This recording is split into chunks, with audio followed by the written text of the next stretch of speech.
ये वक्त क्या है?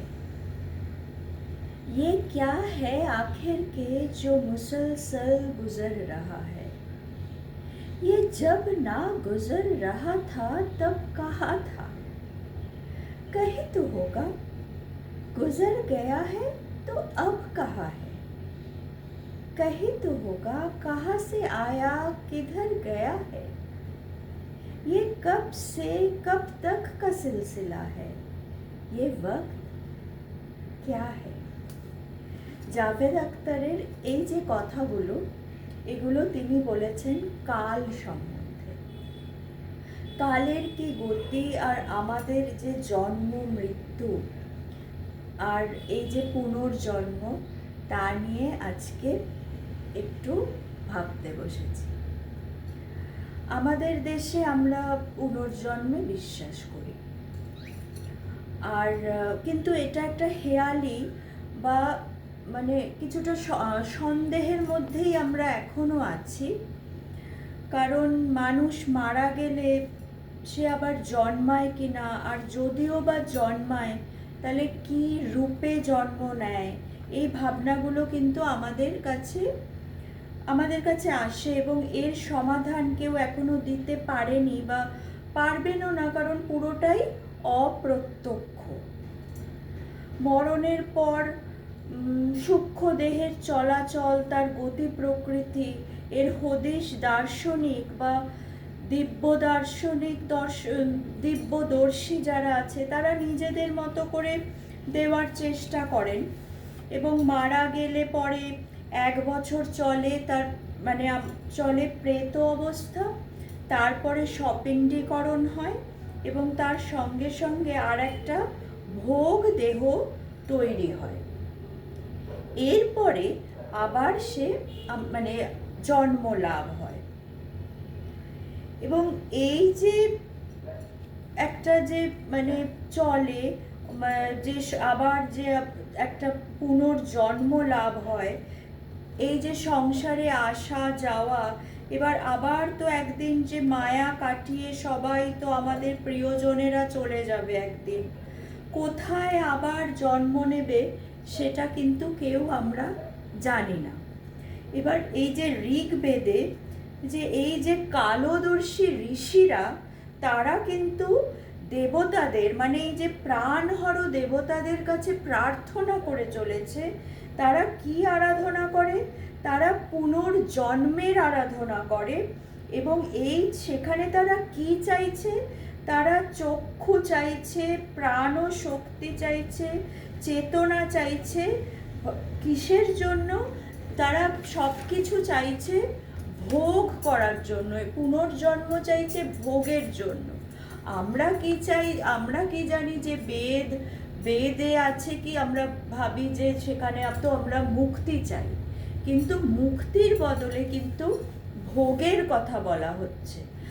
আর সেখানে আমাদের আত্মা কি? আত্মা তো নিত্য মুক্ত, তাকে মুক্ত করা, শুদ্ধ করার দায় আমাদের নেই। আমাদের তাকে মুক্ত করার কোনো দায় নেই, কিন্তু তাকে জড়িয়ে যে আমাদের দেহ, আমাদের শরীর, আমাদের চেতনা চলে, যে নাকি বাসনা জাল দিয়ে জড়িত, সেই যে ভোগ, এবং সেই যে ভোগ তাকে সে তো কর্মবন্ধন দ্বারা আবদ্ধ, এবং কর্ম থেকে আবার বাসনা, আবার পুনর্জন্ম, এবং আমরা ভোগ করতে চাই। তাই ঋষিরাও তা সব ইন্দ্রিয় ফেরত চাইছেন। জন্মান্তরে আমাদের মুক্তির কিন্তু কোনো আশা নেই। যদি আমি ইহজন্মে আমাদের তাই ভোগ বাসনা তৃপ্তির জন্য আমাদের সব কিছুর সঠিকভাবে যেন আমরা ভোগ করতে পারি, সেইটাই আমাদের দেখতে হবে। এবং শ্রাদ্ধের সময়, এমনকি অন্ত্যেষ্টির সময়ও মন্ত্র বলা হয়, যে এই মানে কি মন্ত্র? যে এই স্থূল শরীর থেকে মুক্ত হওয়া, মানে এই যে সকাম দেহ নিয়ে যা চলে যাচ্ছে তার থেকে মুক্ত হও।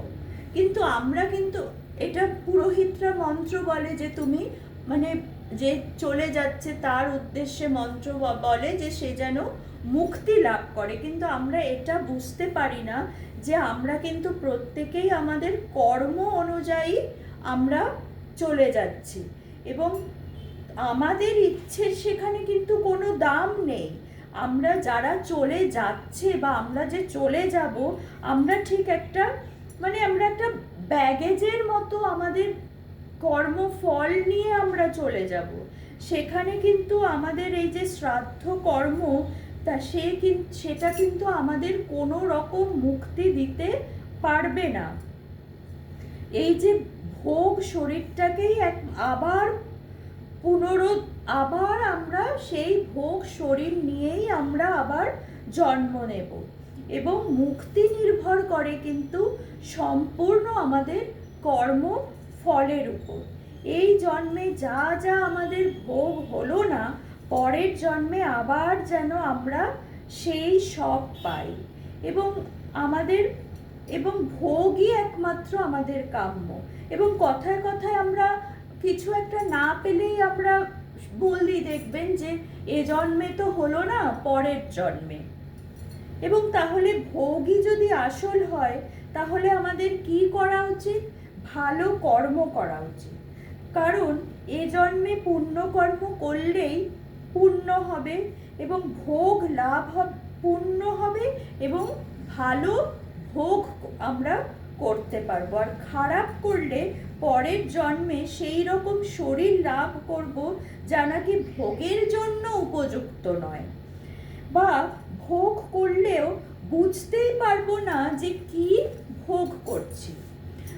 ভোগের আনন্দ হলো, কিন্তু মানুষের সংবেদনশীল মন হলে তবে তো সেটার পূর্ণতা পাবো। যেমন একটা কিছু ভোগ করলাম, সেটা বুঝতেই পারলাম না, যেমন পশু পক্ষী, তো তাদের তো মানুষের মতো সংবেদনশীল মনই নেই সেটা বোঝার জন্য।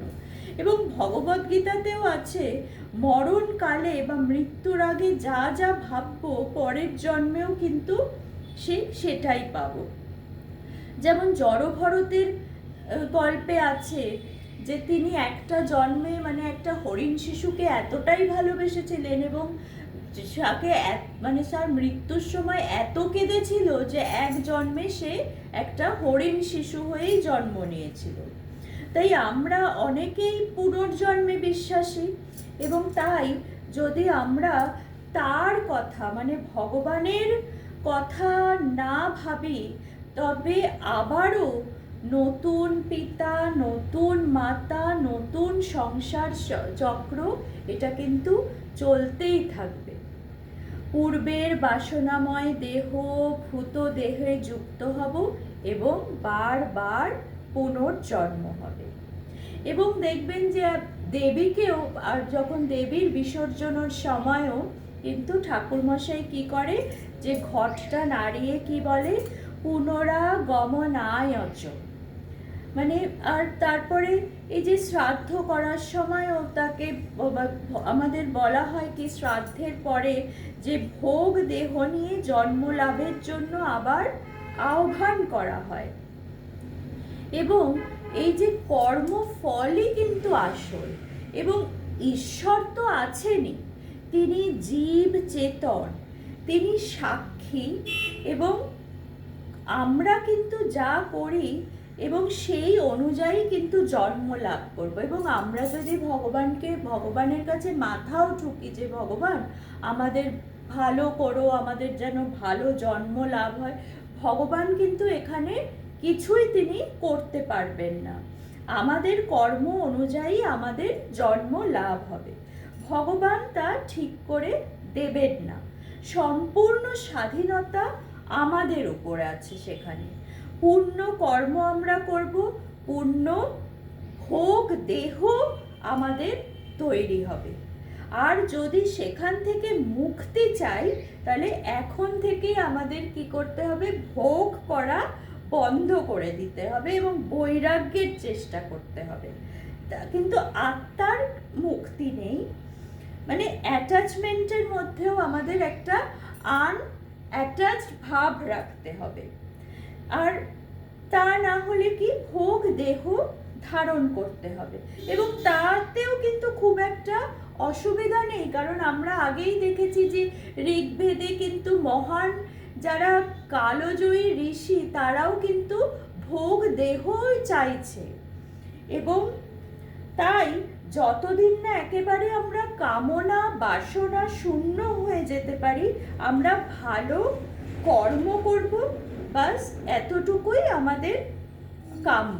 ভালো কর্ম করে যাব এবং বাকিটা তার হাতে, বাকিটা ভগবানের উপর আমরা ছেড়ে দেব। শুধু আমরা দেখব যে আমাদের কর্মটা যেন সবসময় ভালো হয়।